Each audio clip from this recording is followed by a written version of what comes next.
sports fans? Your favorite sportsbook, BetUS.com, is back for our 28th year of NFL action.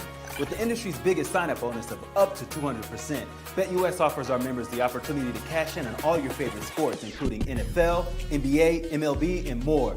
We've also got hundreds of new casino games, including the coolest new European slots, and our live dealers are waiting for you at the table. Sign up at BetUS.com today to get into the action. BetUS, where the game begins.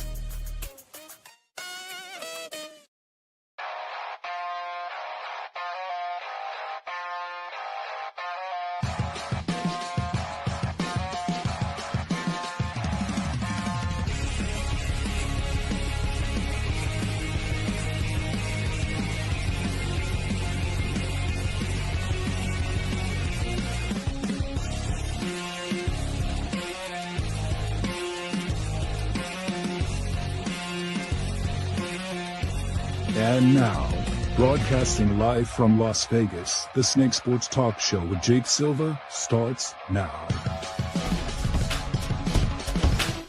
Here we go, ladies and gentlemen. I'm happy and excited because it's a new month, and at the same time, we got an exciting collaboration here with you, and cannot wait to share it with all of you here on the Snake Sports Talk Show live from Denver, wherever and however you may be watching and listening. Thanks for making us part of your day. We got two interviews up here for today with our newest collaboration with Agoge Fight League as we are getting ready for Fight Night on April 25th. Tickets on sale now.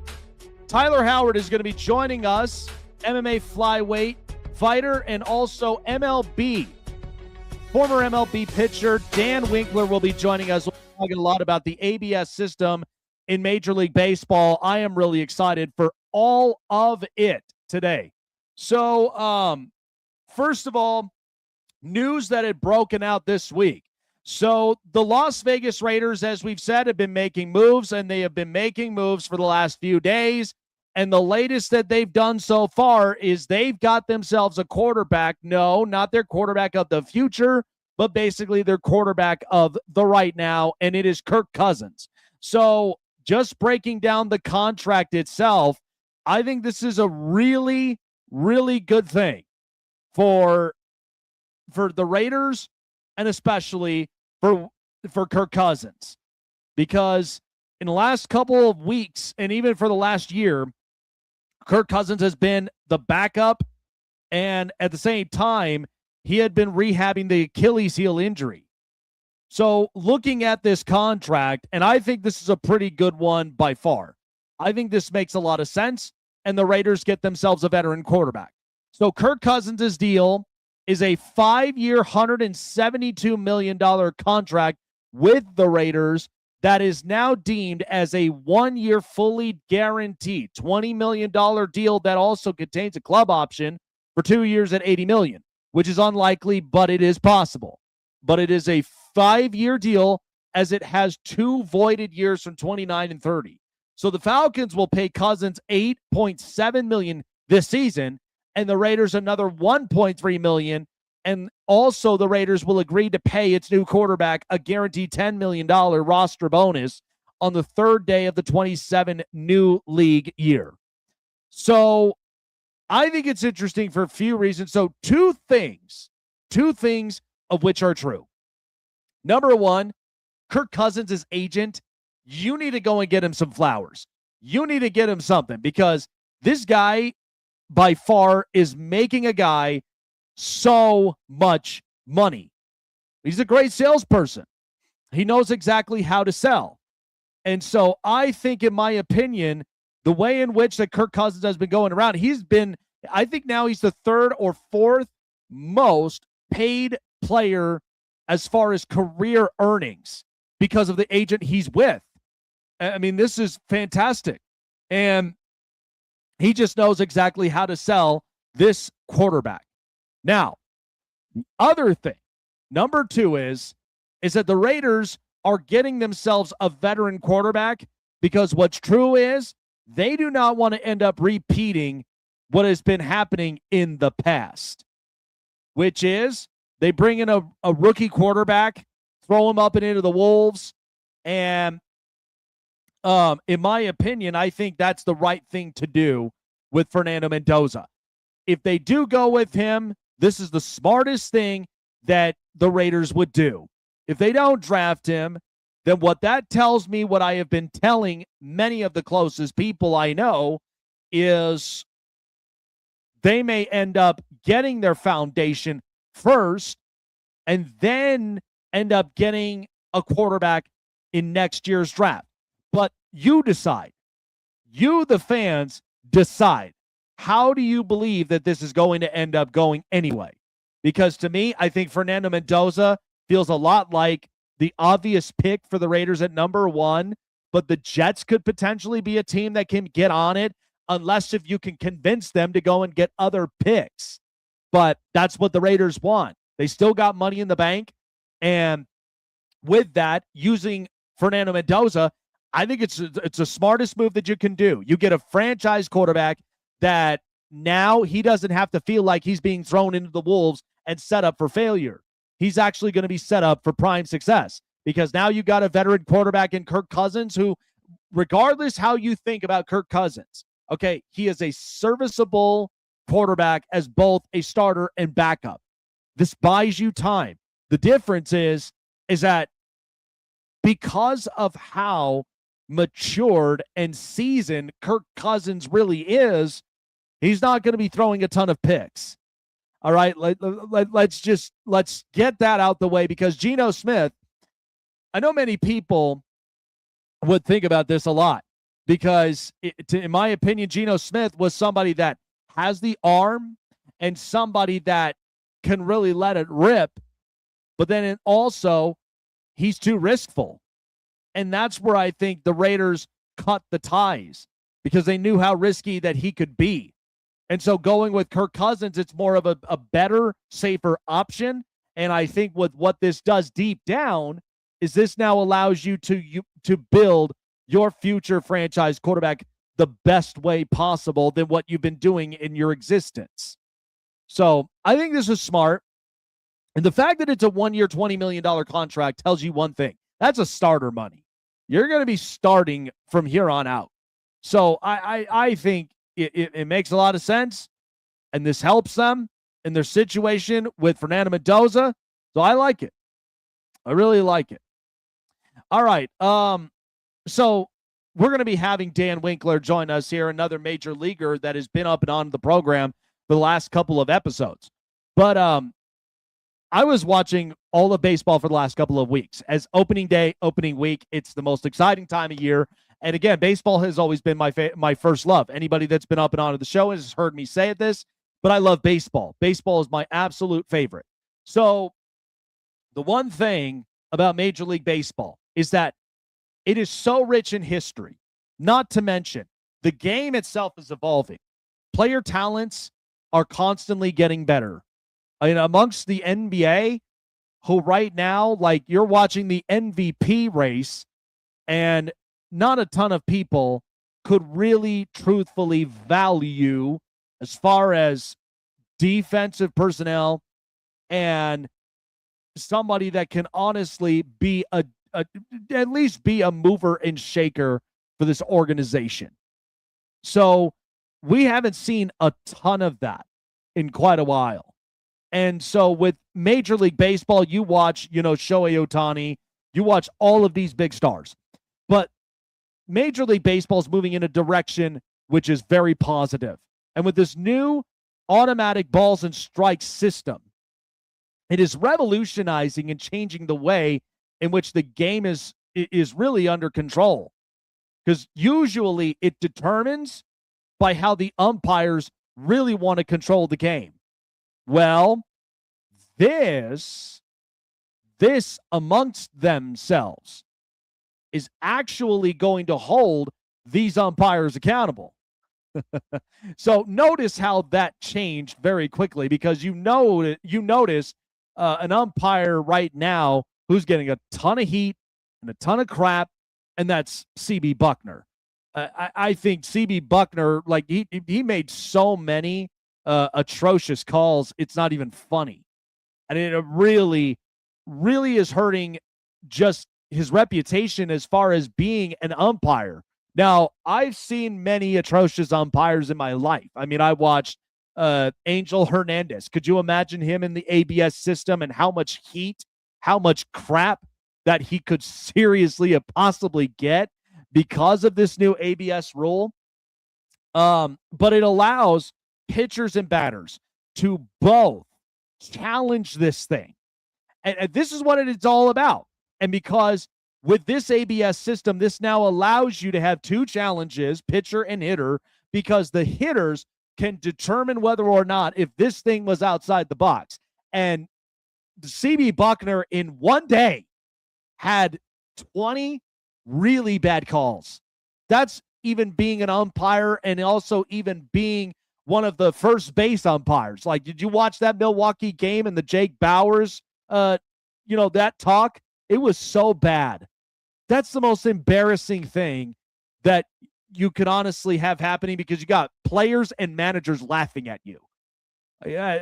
That is, it's so bad. I just have no idea how long CB Buckner could truthfully be in this thing. Because but the minute you watch that video, and for our radio audiences, I apologize, but this was bad. This was a really, really bad call. And nobody even knows what to make of it. And I know baseball's revolutionizing so much that a lot of these umpires, it's putting a lot of them on blast, because you have to call an exactly and accurate balls and strike zone game. Because any time that these players get rung up, those are crucial game changers, and that's what's the biggest thing. But it has balanced everything, because to me, I think it allows the pitcher and it allows the hitter to decide, did it cross the plane or did it not? And so now it is now made it so crucial that now when I think of when the postseason comes around the corner, I would like to see the accuracy in what the postseason will be shaped like, because that'd be crucial, and it's an open playing field for every team. Every team. So I love this ABS system. I'm a fan. I approve, and this really, really works. But for most of these umpires in the Major League Baseball, they have got to get with the program. I mean, if you got guys like CB Buckner making atrocious calls, you got to demote him, because that is not what a Major League umpire should honestly look like, and making a fool of himself because of a really atrocious call that was challenged. And you could see right there, clear as day, that Jake Bauers' foot was on the base. The fact that his foot was off is so bad, but that tells you a lot about what Major League Baseball, and even for the umpires, what they need to do better, because that's embarrassing. I mean, I'll look it up and give you at least the audio version of what happened, but that is I mean, this was horrible. I couldn't even believe my eyes. I mean, this call was just by far just absolutely atrocious. So, all right, I got the video up from here. So for my radio audiences, I apologize. I wish you guys could see this, or unless if you got social medias, I know everybody does. But here was the call from CB Buckner. Bauers, into that with the glove of Williamson. Throws it first, it's wide. It's backed up by Fortes. That should be a base hit for Bauers. Buckner did not touch first base and then was put out. And I think that is the horrendous call. Where is CB Buckner looking? He's not even looking at it. Why would he even say that? CB Buckner was not even looking at the play. He stepped right on top of first base. I'm not sure what CB Buckner's looking at there. That's all. Kevin Cash is laughing. Look at Murph. Those two guys are laughing. I can't wait to see that text chain between those two guys. Yeah. Look, I've never seen that in my life. But the fact that you've got players and managers literally just laughing and poking at you is just, it is embarrassing to a T. It's so bad. I don't even know how you could even like sit there with a straight face and allow that to happen. So yeah, guys like CB Buckner, I mean, you're put on notice. Major League Baseball and AI is moving faster than ever. And listen, I do think AI utilizes a lot of things, but also too, it takes away a lot of jobs. The more and more AI gets smarter with things. I mean, I watched it, in my hometown when I would see a Vegas bar and I'd seen an electronic AI bartender. It's just a robotic arm. The fact that it knows what to mix, it knows exactly what drink and all the different cocktails. The fact that it knows that is what scares a lot of people's jobs. That's what puts them out of their businesses. So, yeah, just atrocious. All right. Really appreciate everybody for joining us here up and onto the program, guys. And we're really excited of the new show partnership with Agoge Fight League 12, as Tyler Howard is going to be joining us here up and around the corner in just about a few minutes. And also Major League Baseball pitcher Dan Winkler is going to be joining us. We'll talk about the ABS system here in a moment and really talk about how it's revolutionizing Major League Baseball. All right, folks. Well, as we've said before, Agoge Fight League 12 is going to be underway April 25th out in Cookeville, Tennessee. It's a fun and very, very entertaining fight night. Putnam County Convention Center, for those of you that are in Cookeville, Tennessee, April 25th. It's a stacked lineup card. I'm really excited to be hosting all of the interviews of all of the fighters on all of the fight cards on Agoge Fight League 12. MMA, kickboxing, grappling. That's right. Check out AgogeFightLeague.com. Follow them on social media and catch up with all of the highlighted fighters as well, with all their backstories, why they choose to fight here in Agoge Fight League, because faith, family, and fighting clashes in one place, in one ring, all the matches. I am excited for it. April 25th. Get your tickets now. By the way, early bird special, $30 for general admission. Do not miss out on that because regular prices go up $10 more afterward. So it goes up to $40. So early bird special is $30. Check it out at AgogeFightLeague.com. Get your tickets to the general admission today. Early bird special, $30, then goes to $40. Agoge Fight League 12, where faith, family, and fighting come together in one place.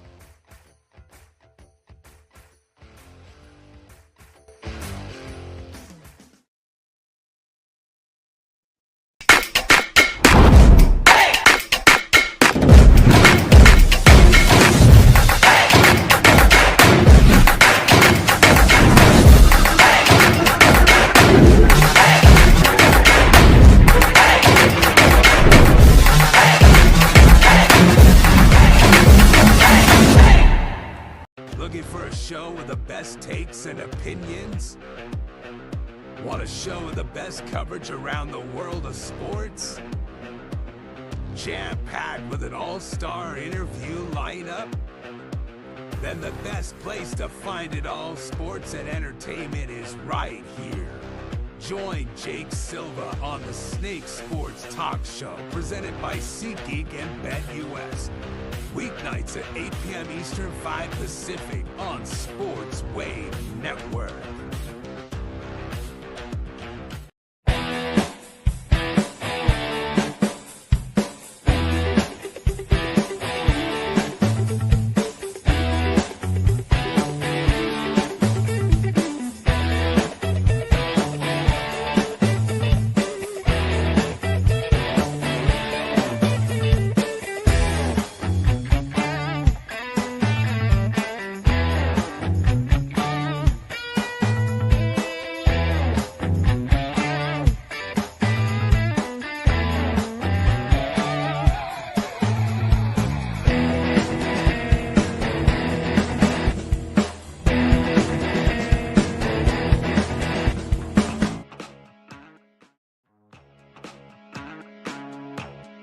So,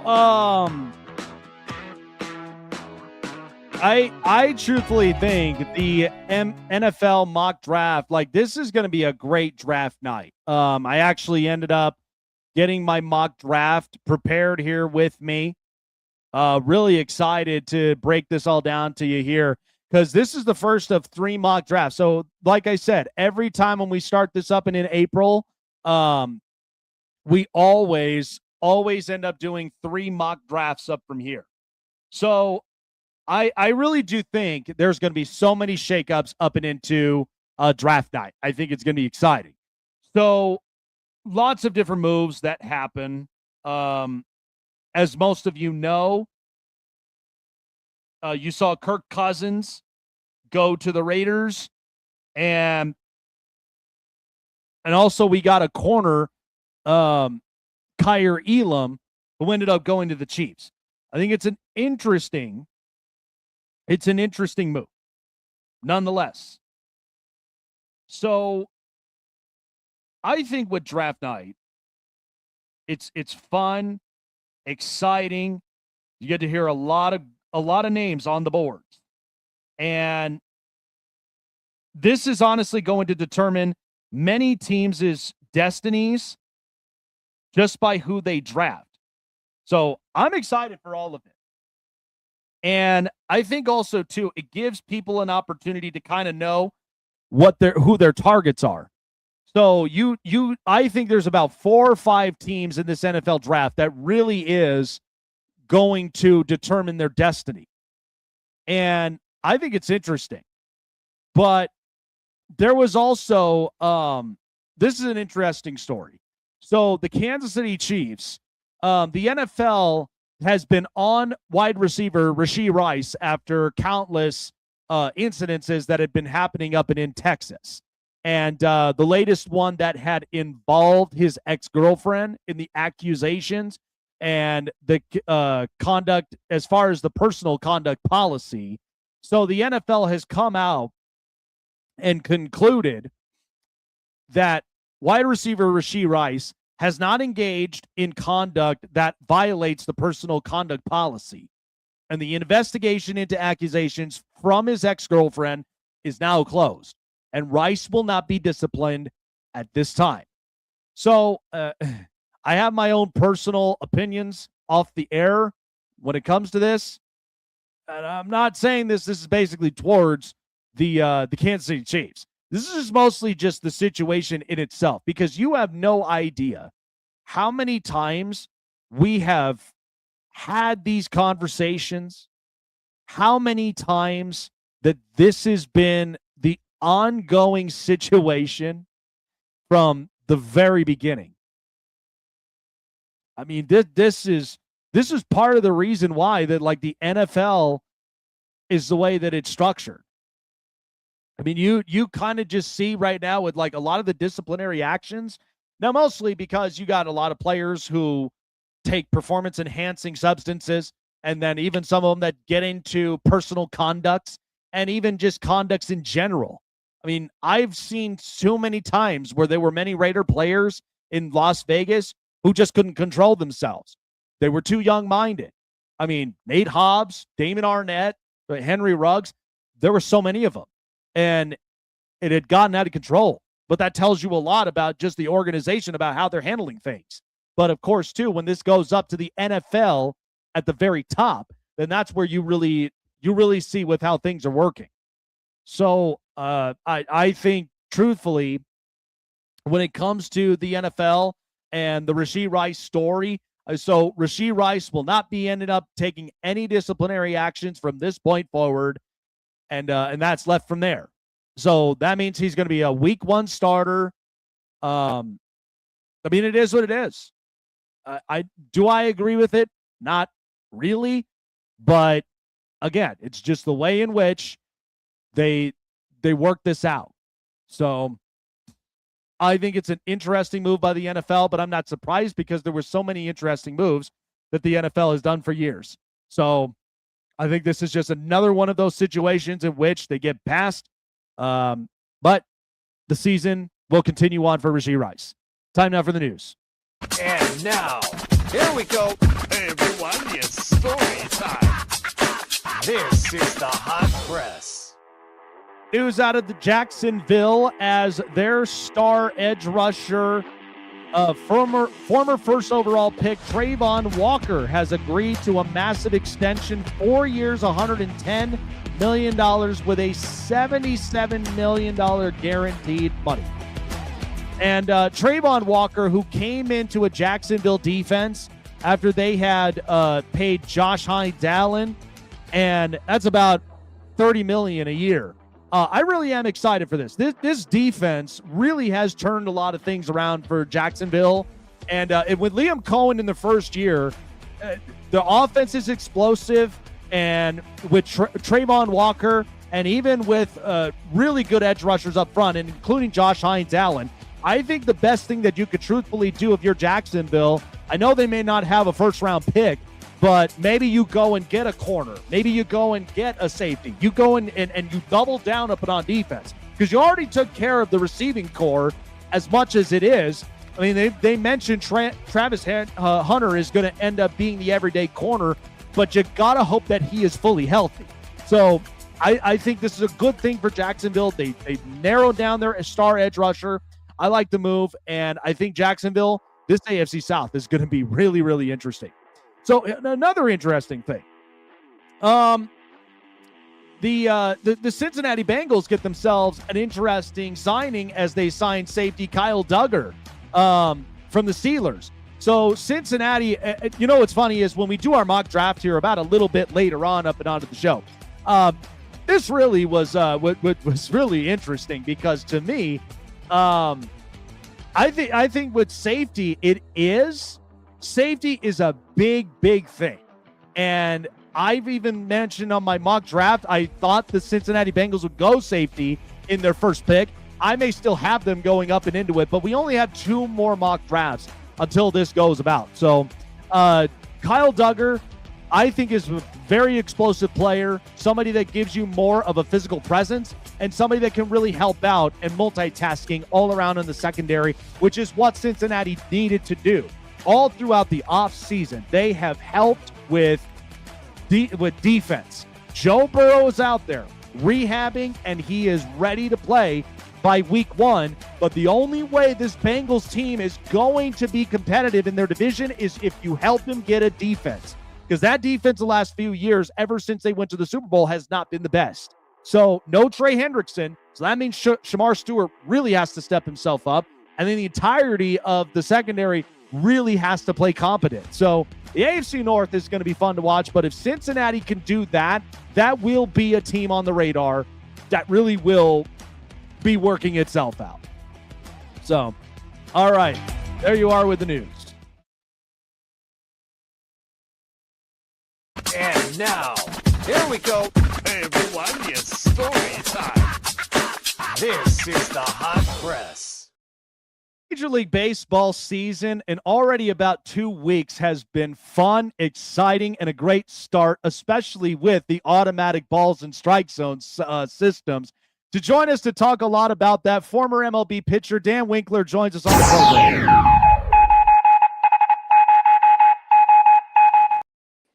Dan, let's start there because both you and I, because I've only played up to my senior year of high school, and I keep saying to myself, if only this technology was so accessible and it was ready to roll out, Dan, this could have changed so many trajectories. I cannot wait. This is only 2 weeks we rolled this thing out. I can't wait until we get into postseason and how that determines those postseason games that you and I have watched for years where there were many crucial strikes calls and there were many different reviews that could have easily been overturned.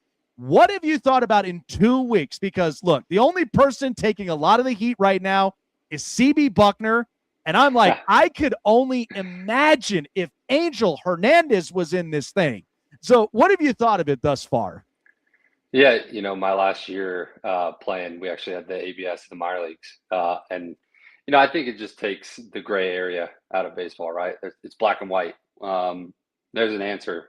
you're like, hey, it takes a lot out of, going back into the dugout and going up to the video room and saying, this was a strike. He screwed me, like you can do it right on the field. So I love it. I think in that aspect, I do think that they need to define the strike zone better. What does the strike zone actually, is it 3D? Where does it actually cross? Like those kind of things, those need to be defined better. But I'm all for it. You can take more gray area, especially as scrutinized as it is. Baseball is much money is in it. So you can have less guys feel like they're getting screwed.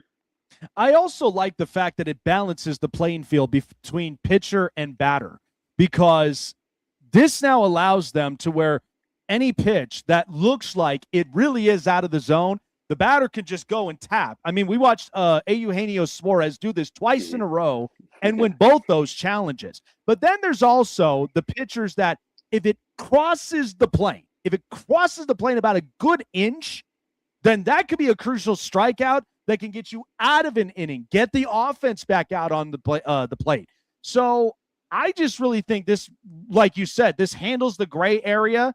And I don't think it's meant to pick on umpires. I think this is mostly a smart system that at least, because we remembered how umpires used to always control the game sometimes. I don't think it takes away, too, the morality of the game, because you're still going to have umpires and managers going at it with each other, and you're still going to have players not agree with things. Yeah. But I do think that as we move forward, it's going to be the best thing with the game.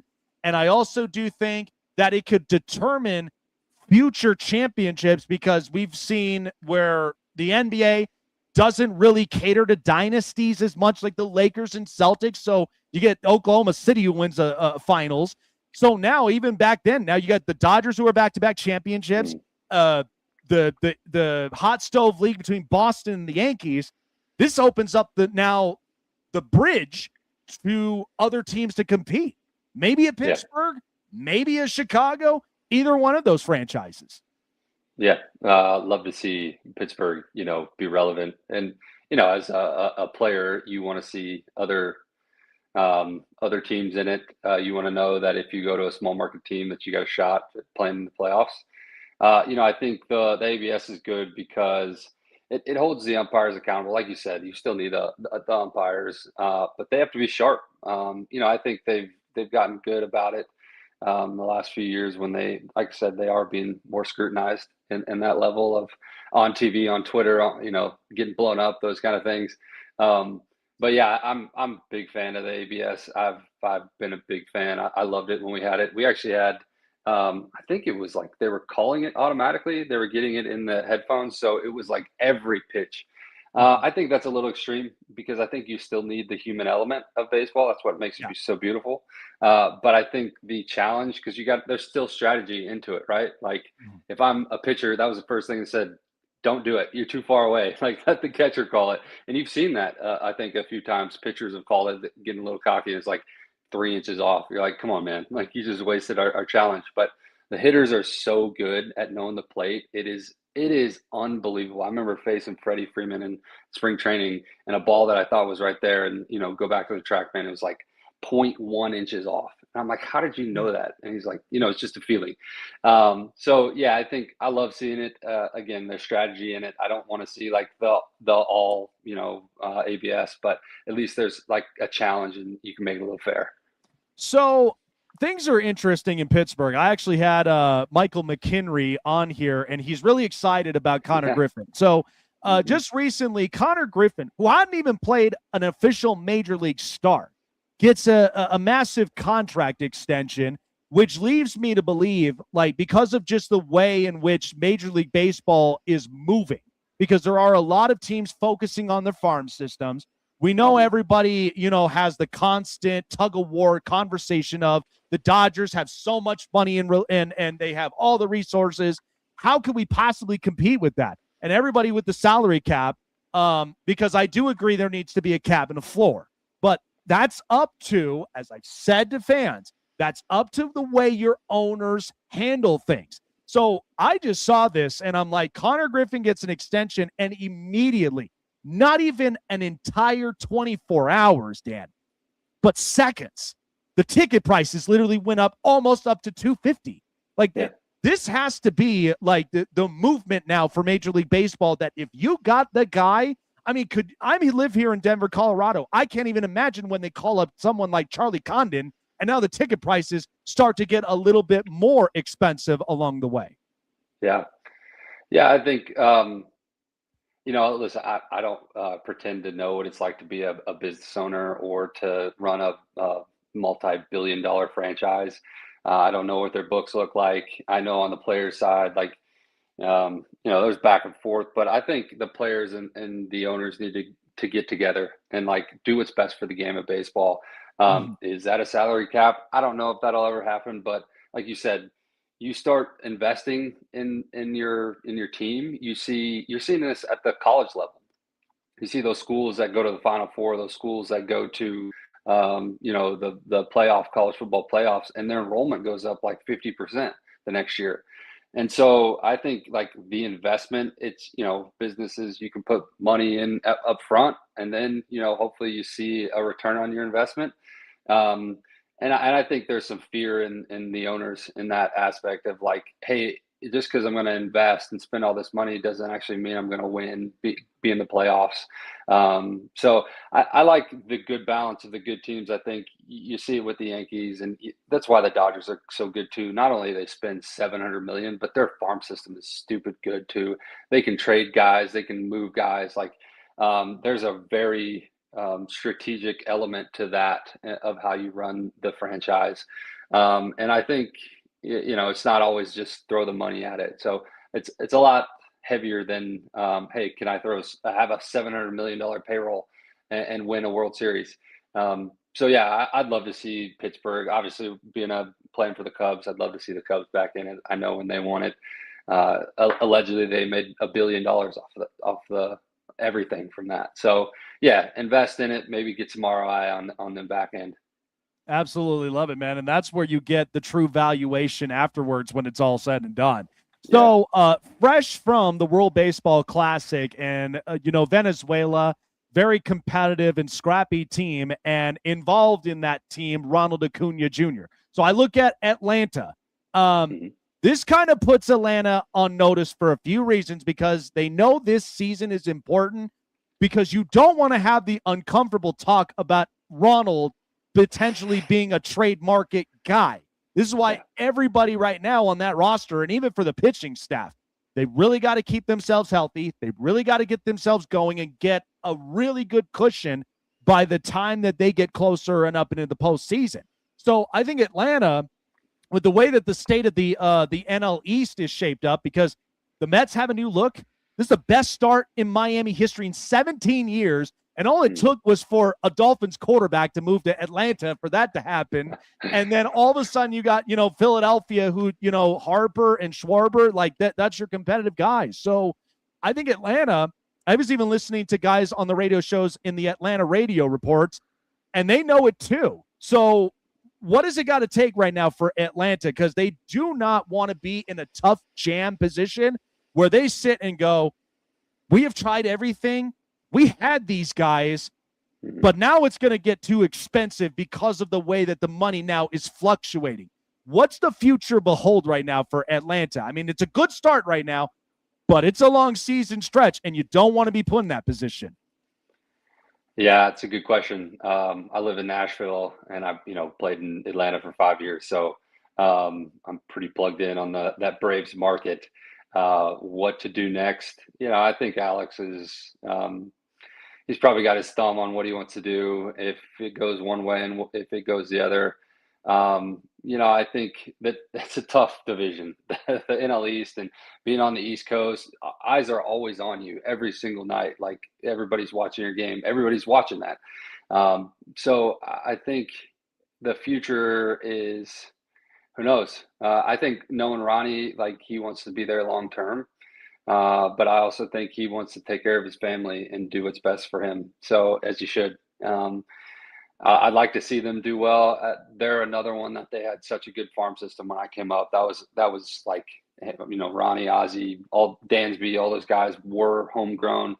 So I think hopefully you can get back to those roots of like, hey, let's grow a few of our own, and then tie in a few. Maybe there's a trade block chip that they can get.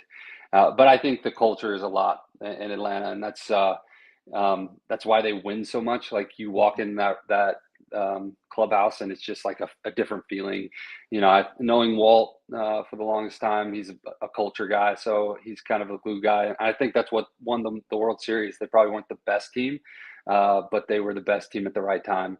And so, I think they're not worried about the future. They're not worried about when July and the trade deadline comes. They're just, hey, let's take it day by day and see how many games we can win this month, next month, how many series we can win, those kind of things. Yeah, and it was like during the offseason, I mean, I kind of felt like the time was ticking for Brian Snitker, and I love him as a manager. Mm-hmm. I mean, he was very seasoned, and I love the culture of this organization because they always describe the best way to play baseball, which is why, they had so many Hall of Famers. That's why they have so many people that love playing in a culture city like Atlanta. And so with this change of new management and with new regime, this is really going to help them out a lot more. So I know it's early, but it's definitely something worth thinking about. Another team, the Chicago Cubs. Right now, I kind of look at them, and I do have good hopes because the Central always seems to surprise me every single year. I mean, now Pittsburgh's in the middle of the mix. Milwaukee, you already had just seen the tear they were on last year. And then who knows with Cincinnati with their youngsters of Ellie De La Cruz. So the Cubs right now, I mean, their pitching staff, Shota Imanaga, they really are hoping Justin Steele comes in at the right time. So when I look at this could be a team that if they get hot at a pretty decent time, at least before the trade deadline, could there be some sort of move Chicago would really want to interest and really fight for to get them back up in the postseason and really make a little bit of a stronger push?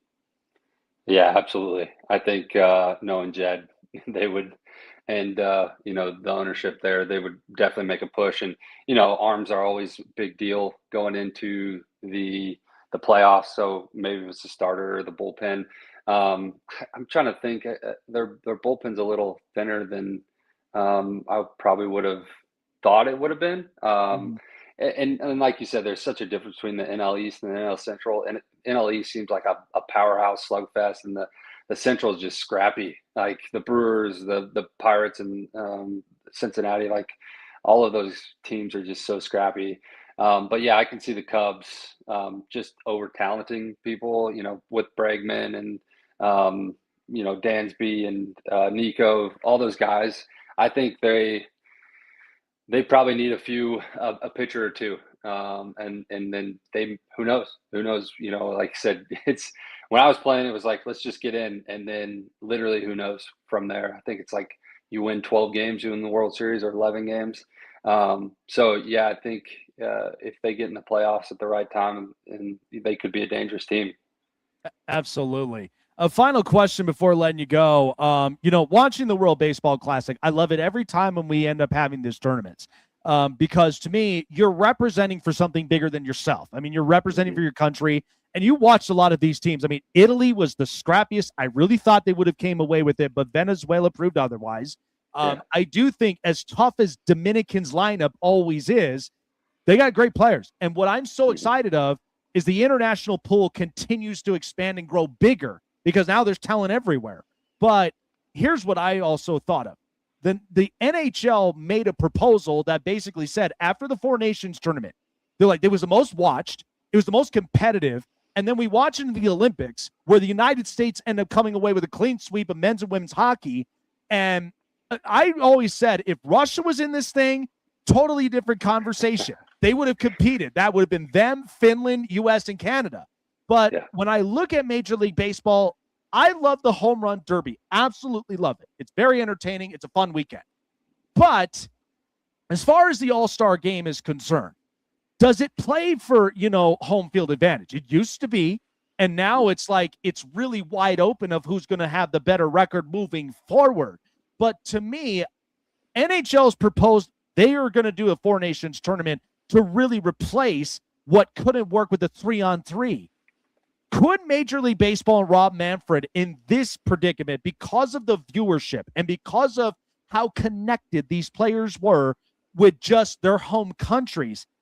Could that be something they may end up adopting that might push a little bit more? Because this game is evolving very quickly, and you want to be able to strike it when the iron is hot, especially when you look at the NBA. It's a snooze fest with their all-star game because they're running up the score and there's no defense. There's not a whole lot to really watch up from there. But could you see Rob really pulling something like this off?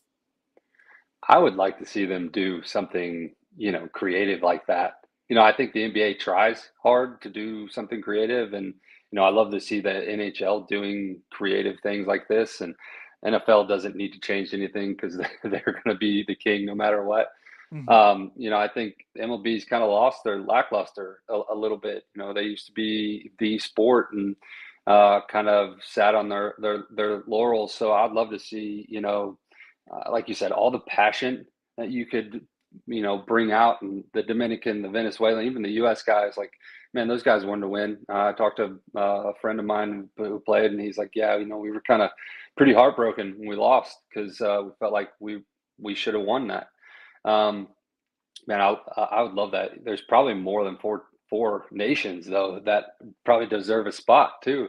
I think logistics doesn't make sense, because baseball is such a long game. Maybe you cut down a game or two, or make the season a little longer, cut down on spring training. But I'd just love for them to do something creative to mix it up a little bit. When I was a kid, the home run derby was the best. It was the best. And I still watch it, it's still cool, but like nothing like when I was a kid.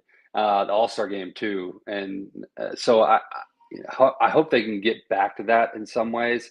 And I would love to also see if they can get in the Olympics. I think that would be cool to have something. You saw the NHL, like what kind of buzz that brought this past winter. Man, it was so cool to see them win and beat Canada, and the rivalry that was instilled. So I'd love to see baseball kind of get into something like that for sure. I feel like because of how long the season is at 162 games a season, you could maybe try to find a way to finagle the 62 and make it 100 games. And then you have, because even some of the players were like, look, we're not even starting the season. We feel like we're kind of lethargic in this predicament mentally because we haven't even been red hot. I mean, if you can imagine right there in the prime of summer, the guys are already red hot. They're already competing, and you already have the first 50 games up and onto your belt, and then you play this for about X amount of days. Then you come in and play the back half of the 50. I think that could really work itself out. But we know there's always clauses with these contracts for the players because you don't want to sustain an injury in this tournament and you want to be able to make the final push. So if they can narrow that, I think it would really benefit more for their viewership and also more for the connectivity with the fan bases with all of these franchises. So I think it's something worth looking into, but hopefully they can figure that out.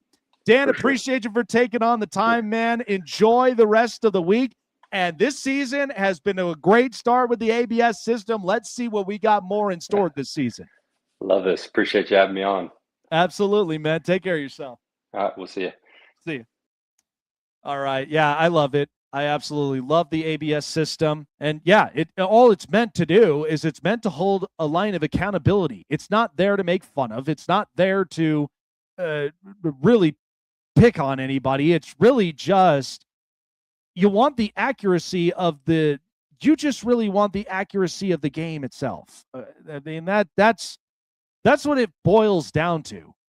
We're not there to just make fun of, CB Buckner and what he can and can't really do right. Because I think that's just unfair. I just think it's really unfair. Okay. First NFL mock draft up and around the corner. Going to take a small break. We'll catch you here up and on the Stake Sports Talk Show. Looking for a show with the best takes and opinions? Want a show with the best coverage around the world of sports? Jam-packed with an all-star interview lineup? Then the best place to find it all, sports and entertainment, is right here.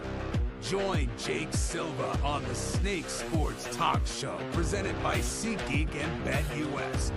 Weeknights at 8 p.m. Eastern, 5 Pacific on Sports Wave Network. Want to find your seat for the event of your choice but can't get one that fits your desire or your budget? Well, my friends, SeatGeek has you covered. SeatGeek is the official sponsor of the Snake Sports Talk Show.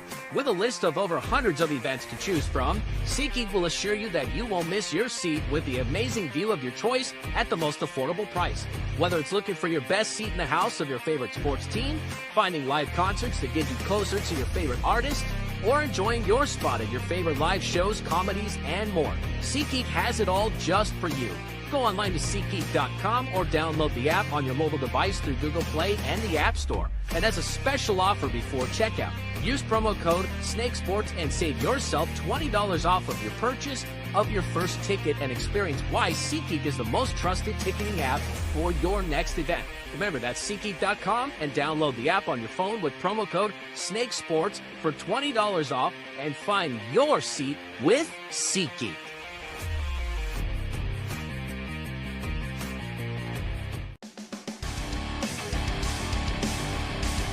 Faith, family, and fighting all in one place. That's the Agoge Fight League XII. As the show partner of Agoge Fight League XII, we will be having all of the best fighters on all of the fight cards for this up-and-coming fight event, April 25th at Putnam County Convention Center. Get your tickets today at AgogeFightLeague.com. Early bird special is $30 until it goes up to $40 and general admission. So get your tickets today. Do not delay. If you're up and around the Nashville area, check it out for yourself. It's so much fun and it's entertaining, and cannot wait to see all of the future talented fighters fight in one place at AgogeFightLeague.com. All right, folks. Well, we've done the first of many drafts here on the show. And so here we go with our official NFL mock draft. Let's get it.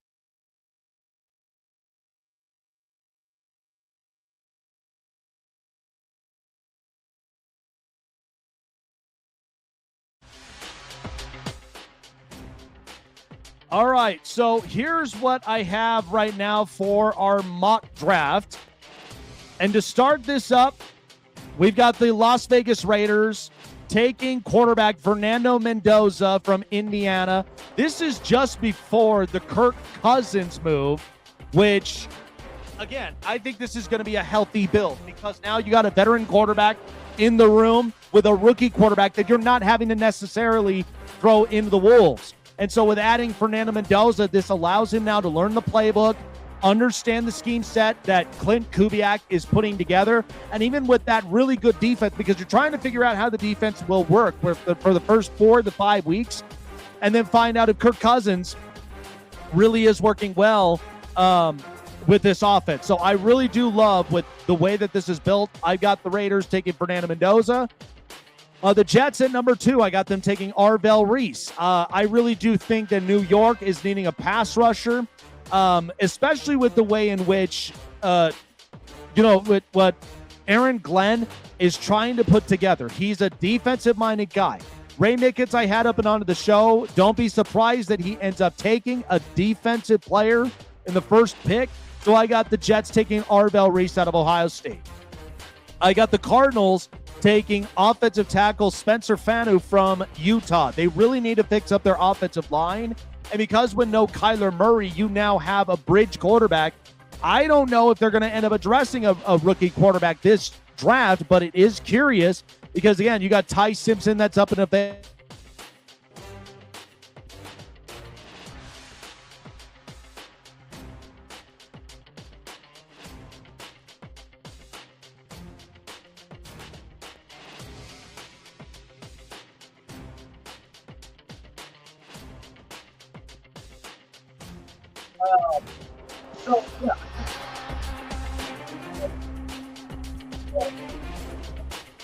Line really helps out for the Arizona Cardinals in the biggest way possible. The Titans, I got David Bailey. So I know a lot of people thought, do you take Ruben Bain? Do you take David Bailey? I think with the Titans, with what Robert Saleh is trying to put together, and he also got his trustworthy edge rusher, Jermaine Johnson, now onto this roster, I really do think works a ton with this. And I think with David Bailey, quick, very agile, and I think the Titans would get a really, really good edge rusher that could be built up with Saleh's system out of Texas Tech. The Giants, we talked about this with Mark Collins here, and I think they're going to go with the corner Mansour Delane from LSU. He's one of the top corners in this draft, and I think with Delane, this really helps out with the Giants with their secondary problems because they have been needing to address that for quite a while. So I think with Mansour Delane, you really are going to get the best out of this one. So I really like this for this reason. The Browns, I could see them take Carnell Tate from Ohio State. They really do need another weapon, especially if, you got your offensive line. I think they will address offensive line at some point up and into this draft. But I do think that if you get another weapon and it works out perfectly for Shedeur Sanders, because that's what it seems like is they're going to go with him as the starter, I would take Carnell Tate then to give him another weapon. The Washington Commanders, they take Ruben Bain out of Miami. I think they really desperately need an edge rusher to start getting sacks and to get pressures. They've got Jerry Newton right up front on the defensive tackle, but they have been lacking at least getting their edge rusher to get sacks and to get pressures. I think Ruben Bain really does work for this and becomes a game changer for them. The Saints, I could see them take Jordan Tyson out of Arizona State. So I think with what they've lost with Rashid Shaheed and you've got Chris Olave, this is an opportunity for the Saints to really go and get a receiver. So Jordan Tyson could be a really interesting pick from here. And I think this could really work out for the Saints and with Kellen Moore with the way that he set this offense. The Chiefs, Francis Mauigoa out of Miami, they get an offensive tackle. They go and solidify the right side, even though that Jalen Moore is going to be the everyday starting right tackle. But I do think that if you pair up Mauigoa and also Josh Simmons, this really will help out with their offensive tackles and will help them to really solidify with the edges. This is what was interesting. So the Bengals would take Caleb Downs out of Ohio State. I think if it falls to him, the Bengals, they just signed Kyle Duggar. Now, he could be a strong safety, right? And you could get Caleb Downs to do both strong and free safety. He could do a lot of those things. So he could multitask in different positions. So I like this for the Bengals. I think it's interesting, but this is only the first of the many mock drafts we have. So I take them, taking Ohio State. The Dolphins, I got Mekhi Lemon. After they had gotten rid of Jalen Waddle and also had gotten rid of Tyreek Hill, they're going to want a star receiver. And I think Mekhi Lemon really works out on this because even if you get Malik Willis, who comes in as a backup and he's got himself really good money, I think this is an opportunity for someone like Malik Willis to get another receiver. And they really do like Malik Washington. I think they have a lot of faith and trust in him. And this works out really well for them. The Cowboys take Avion Terrell out of Clemson. I think the Cowboys really want to work the secondary a lot, and there's no question. I do think there's a part of me that believes that they could really clean this up and they could really help out the secondaries after Trayvon Diggs, and then who knows with Deron Bland with what he'll end up looking like afterward. Now, here's the shocker. I see the Rams taking Jeremiah Love, the running back out of Notre Dame. So because they have Kyron Williams, you would have two Notre Dame running backs. Because I think with Sean McVay's system, it's all about running the football every time. Now you're going to have brute force running backs. You got guys that are capable of making pass-catching plays. You got guys that are willing to go into the trenches and fight for first downs. So having two Notre Dame running backs, I think would be sensational. Kyron Williams and Jeremiah Love, along with also Blake Corum. I mean, you couldn't ask for any more than that. So I would definitely take Jeremiah Love there. Ravens, I'd see them take Sonny Styles. I think with the way in which that they have an edge rusher, they really would like to have one that really helps out with the edge rushing position because, yeah, they got Mike Green, and they had gotten also another defensive player that I think with this, when they got Malachi Starks, I think to me personally, you go and get an edge rusher in Sonny Styles, this will really help out pair up with Justin Metabike and even with Trey Hendrickson. So they're going to have a really good rushing room, and that's what the Ravens needed because they haven't had that since Ray Lewis, Terrell Suggs, really good pass rushers that can really get after the quarterback. The Buccaneers, I got them taking Jermon McCoy. They really want to end up fixing up the corner position. Not a bad idea for them to take him. The Jets, after they lost Elijah Vera-Tucker, I could see them taking Vega Ione from Penn State. They really want to work up the interior guard. I think they do have the perfect foundation with Alufa Shanu, and then also with also their other pick that they got from last year. So, Ormond Medbo. So I think this works out perfectly for them. You get another Penn State offensive lineman, and I think this works out for the Jets to really build their foundation until they find their quarterback. The Lions, I could see them take Keldrick Folk because you really need an edge rusher in this position. I know the offensive line is another thing that they really want to consider, but think about this because you've got Aiden Hutchinson, who comes back from a crucial injury. You really want to have a secondary guy there next to him to go and get pass rush. I think Keldrick Folk really can work out in this regard. The Vikings, after losing Jonathan Allen and potentially the moves about Jonathan Bernard, I could see them taking Akeem Mesidor. I think this is a guy that you really would love to see fast, quick, and somebody that could really stop up the run and even provide pressures. So the Vikings really would love to solidify the defense a little bit more. I think the offensive line could really use a little more of a boost as well. But the Vikings, they got plenty of different options, but they really have to nail a lot of these draft picks or they have to make some moves later on. The Panthers, I got them taking Kaden Proctor. I think to me, solidify the offensive line as much as you can. And especially with Bryce Young, because this is going to be contract talk. And if you cannot end up solidifying this, I think that's where the contract talk really does come into play. And Bryce Young, he either will be the franchise quarterback or he will not. But I think with Kaden Proctor, will give him more time to figure that out.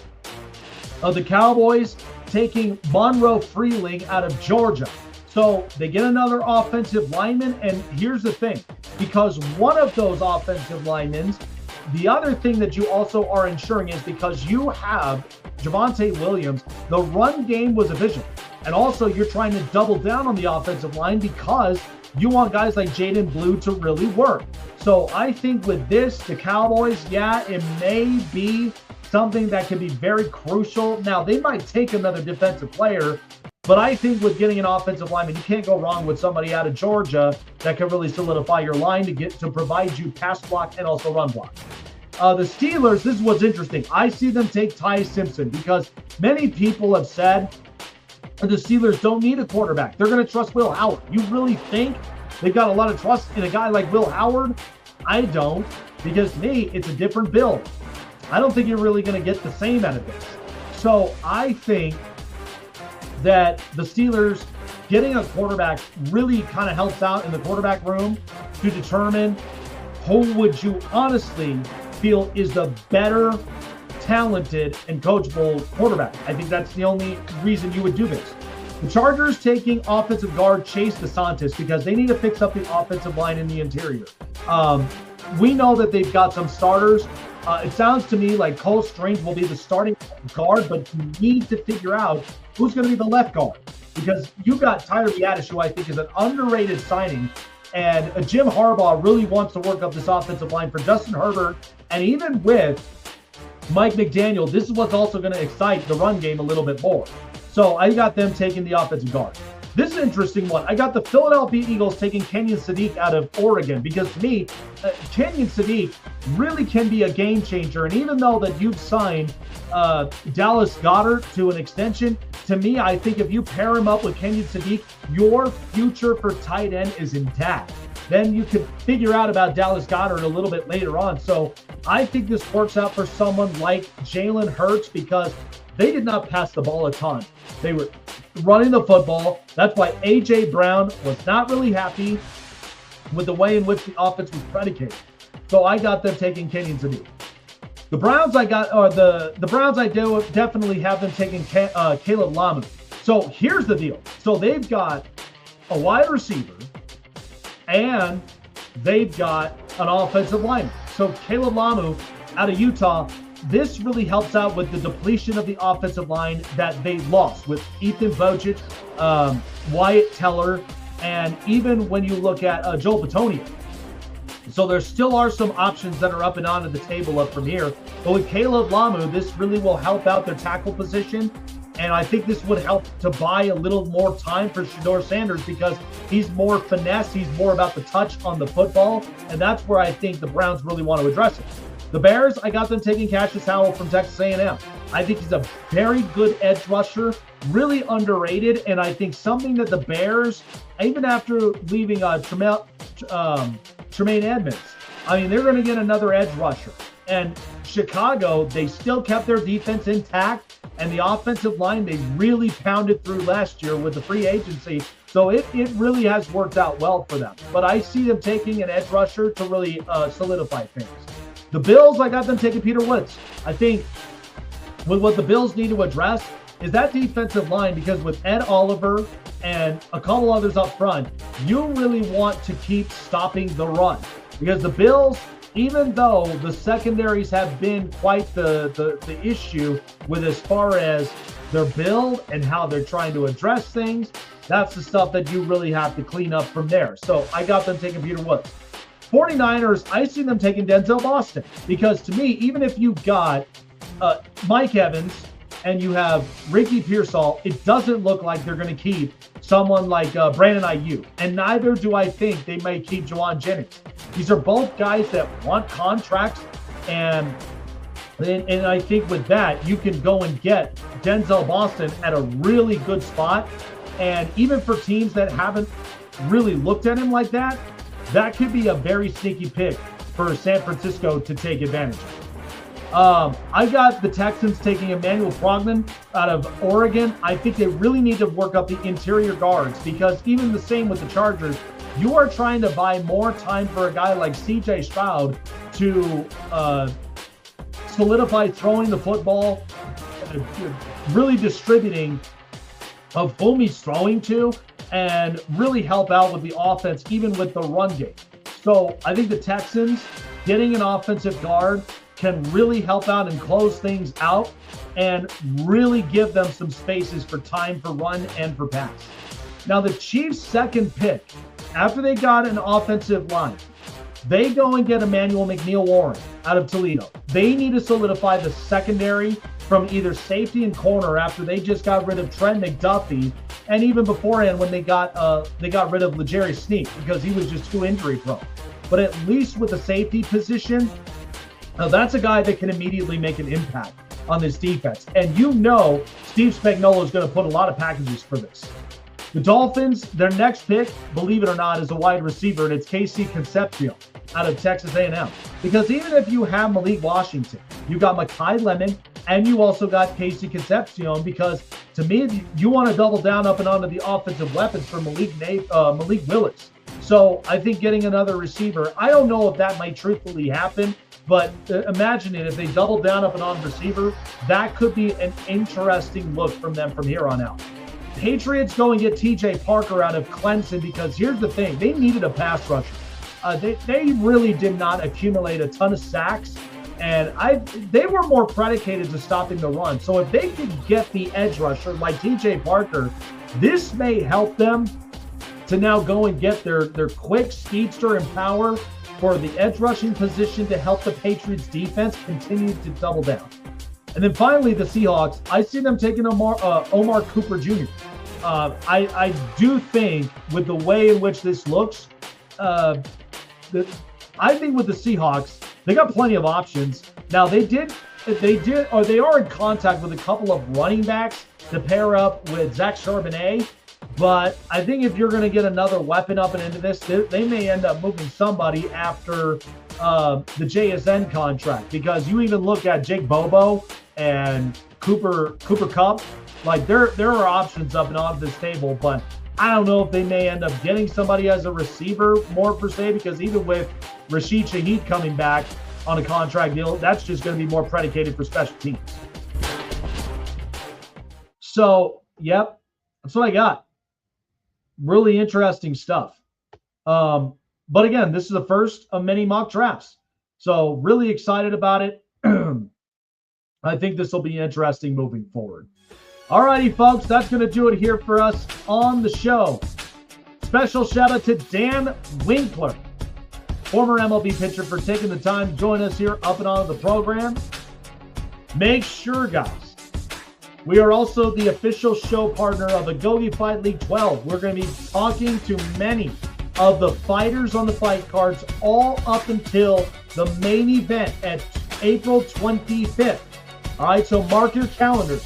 April 25th at the Putnam County Convention Center in Cookeville, Tennessee. So anyone in the Tennessee area who loves mixed martial arts, loves kickboxing, and loves more, check out Agoge Fight, where faith, family, and fighting all come into one in the same ring.